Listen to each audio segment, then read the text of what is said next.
ఇట్లాంటి వాటి మీద కాన్సన్ట్రేట్ చేస్తారు ఎక్కువ. అంటే ఎంతో కొంత మనకు ఒక సెక్యూరిటీ ఉంటుంది, నెలవారీ ఆదాయం కింద ఉంటుంది అన్నటువంటి. అట్లాగేదో వాళ్ళ భార్య పేరు మీద ఇచ్చుకున్నాడు. ఇప్పుడు ఇందులో ఒకవేళ పేరు నాని మీద కేసు పెడితే కూడా నేను తప్పుపట్టు, ఎందుకంటే ఆ గోడౌన్కి సంబంధించి నిర్వహించేది అతను వాళ్ళ అబ్బాయో కాబట్టి. కానీ ఆ లేడీని టార్గెట్ చేస్తున్నారు ఇక్కడ, ఆవిడ పేరు మీద ఉంది కాబట్టి. చట్ట ప్రకారం అయితే అది కరెక్ట్, నో డౌట్. కాకపోతే అందరికి ఒకటే చట్టం వర్తించాలి కదా. సివిల్ సప్లైస్ నామ్స్ లో నేననేది సివిల్ సప్లైస్ నామ్స్ లో ఏముంది, బేసిక్ గా సివిల్ సప్లైస్ నామ్స్ లో క్రిమినల్ కేసు పెట్టి జైల్లో పెట్టచ్చు అంటారా? పెట్టండి. సివిల్ సప్లైస్ నామ్స్ లో లేనిది మొట్టమొదటిసారి ఈ మీద పెడితే రేపటి నుంచి రేషన్ పట్టుకున్న చోటల్లో వాళ్ళని అరెస్ట్ చేసి జైలులో పెట్టాలా?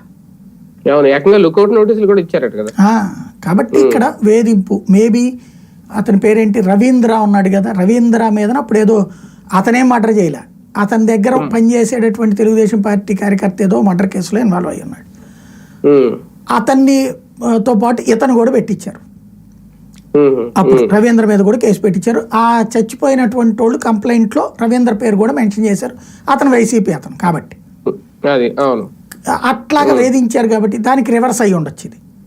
అయితే నేనేమంటానంటే రివర్స్ చేసుకోండి, రవీంద్ర వర్సెస్ నాని చేసుకోండి, తప్పులేదు. అది మీ ఇద్దరు ఆయన చేశారు కాబట్టి ఈయన కూడా కావాలంటే కేసు పెట్టుకోవచ్చు. కానీ లేడీస్ జోలికి వెళ్ళకుండా ఉంటే బెటర్ అన్నమాట. అది కానీ ఒకటిసారి ప్రతి కేసులో అబ్జర్వ్ చేస్తే మీరు ఇప్పుడు ఈ కేసులో కూడా వీళ్ళ వెర్షన్ ఏంటి, వీళ్ళు రాసుకొచ్చింది ఈ 1,72,00,000కి సంబంధించి కేసును మాఫీ చేసుకోవడానికి ఈయన కాసులు ఇచ్చుకుంటున్నారు అనేది.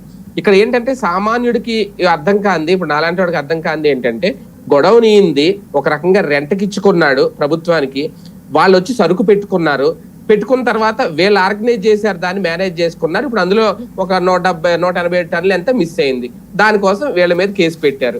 ఇప్పుడేమో కేసు మాఫీ చేసుకోవడానికి డబ్బులు ఇచ్చారని ఒకసారి, లేదంటే ఆ మిస్ అయిన బియ్యానికి డబ్బులు కడుతున్నారని ఒక వెర్షన్.